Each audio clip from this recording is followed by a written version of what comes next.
Hello everyone! Today we're going to learn some intermediate level vocabulary on the topic of family. First, let's take a look at different types of family. Parents with their dependent children are a nuclear family. An immediate family is a term very close in meaning to a nuclear family, but it also includes siblings and, in some contexts, grandparents. When we talk about other blood-related relatives, such as grandparents, aunts and uncles, that's called an extended family. When a child has either a mother or father, that's called a one-parent or sole-parent family. In a stepfamily, one of the parents is not blood-related to a child and is only considered as such by marriage. A foster family provides custody for children whose parents are dead or unable to take care of them. Parents and grandparents take care of children, who are siblings if they're a brother or a sister to each other. If siblings are from different biological parents, they're a half-brother or a half-sister to each other. Step-siblings are not related to each other by blood, but only by the marriage of their parents. The word spouse is applied both to a husband and a wife in relation to each other. A step-parent is not a biological parent of a child, but only the spouse of the natural parent. So the first-degree relatives also include aunts and uncles, cousins, the word which doesn't have any gender, nephews and nieces. A father and mother-in-law are the parents of your spouse, and a brother and a sister-in-law are the siblings of your spouse.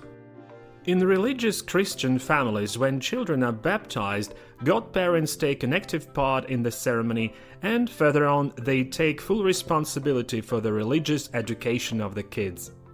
A godfather or godmother may be or may not be blood-related relatives, but just for example, the friends of the family. After the marriage, most couples want to have a child and buy a family home where they will raise or bring up their kids. But sooner or later, there is a moment when grown-up or adult children leave their parental homes and start their own families. A family home, house or flat may be bought using their family funds or bought on mortgage, which is a loan from the bank, or simply rented.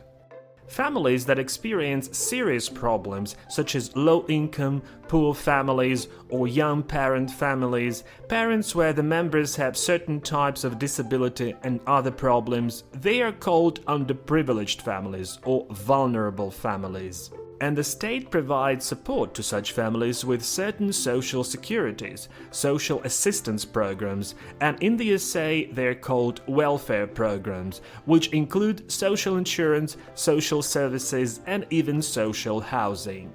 It's good when the relationships in the family are positive, when the family members get on well with each other, when they look after each other, when they're caring and supportive. Otherwise, they argue, they fall out with each other, and sometimes it even gets to domestic violence and abuse. And when the tension reaches boiling point and people understand they can't live with each other anymore, they get divorced or get a divorce. For example, after 15 years of marriage, they got divorced. It was difficult for him to get a divorce from Alice. A relative is a member of your family. For example, she's my distant relative. I would like to see some of my friends and relatives there. The word relation on the one hand means a family connection. For example, what is your relation to her? And on the other hand, it's the synonym of the word relative, though not very popular, not used now very often. For example, I would like to see some of my friends and relations there. The word relationship also means a romantic connection between people. For example, their relationship has been going through a difficult stage. Let's take a look at some interesting family-related phrases. Take after meaning look like. For example, I take after my father. To hand down means to pass knowledge or skills to younger generations. For example, the story is handed down from generation to generation in our family. To be related by blood. For example, Mary and I are not related by blood. More interesting and useful words. An ancestor is your relative who lived a long time ago.